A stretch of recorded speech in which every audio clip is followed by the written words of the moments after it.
পরীক্ষার দিন আজকে এবং রাতে অনেক বেশি নার্ভাস ছিলাম এবং আজকে আমি শাকিল ভাইকে রাফি ভাইকেও টেক্সট করেছি যে খুব নার্ভাস লাগছে আজকে এই 4:20 যে শোটা আছে এখানে ফার্স্ট শো যতদূর আমি জানি এটা দেখব কিন্তু অডিয়েন্স রিয়াকশন দেখার পরে বা অডিয়েন্স যেভাবে করে আসলে আমাদের কাজটিকে ভালোবাসা দিচ্ছিল এটা দেখার পরে আসলে নার্ভাসনেস চলে গেছে।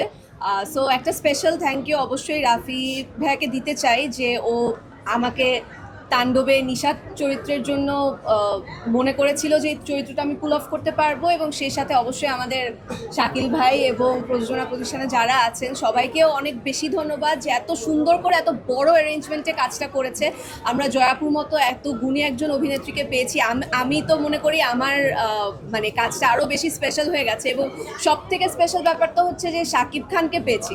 সো মেগাস্টারের সাথে স্ক্রিন শেয়ার বা আমার কেমিস্ট্রি দর্শক পছন্দ করছে, এটা খুব ভালো লাগছে। এখানে দর্শক হিসেবে দেখতে এসেছিলাম। সো আমার তো মানে যখন আমি বুঝছিলাম যে এখন গানটা শুরু হবে অনেক নার্ভাস লাগছিল এবং পাশে তো আমার মানে যে গানটা গেয়েছে ও সাথে ছিল, সো আরও বেশি ভালো লাগছিল এবং দর্শক যেভাবে করে গানটার সময় আসলে লিচু বাগান বলছিল সব কিছু মিলিয়ে আসলে দুর্দান্ত একটা এক্সপিরিয়েন্স। আমাকে তো জয়াপু যখন কালকেও আমাকে বলছিল আমি রাতবেলা ভাবছিলাম যে আচ্ছা তাহলে কি আজকে একটা মনে হয় খুবই ভালো একটা দিন যাবে আমার।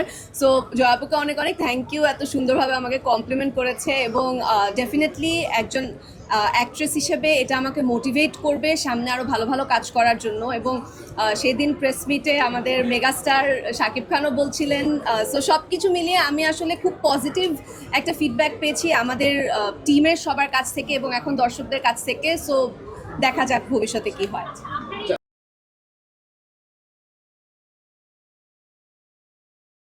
ওয়ালটন আবারও মিলিনিয়ার অফারে ওয়ালটন ফ্রিজ কিনে আপনিও হয়ে যেতে পারেন মিলিয়নিয়ার। মিলিনিয়ার ছড়াছড়ি দেশ জুড়ে, এটা শুধু ওয়ালটেনই পারে।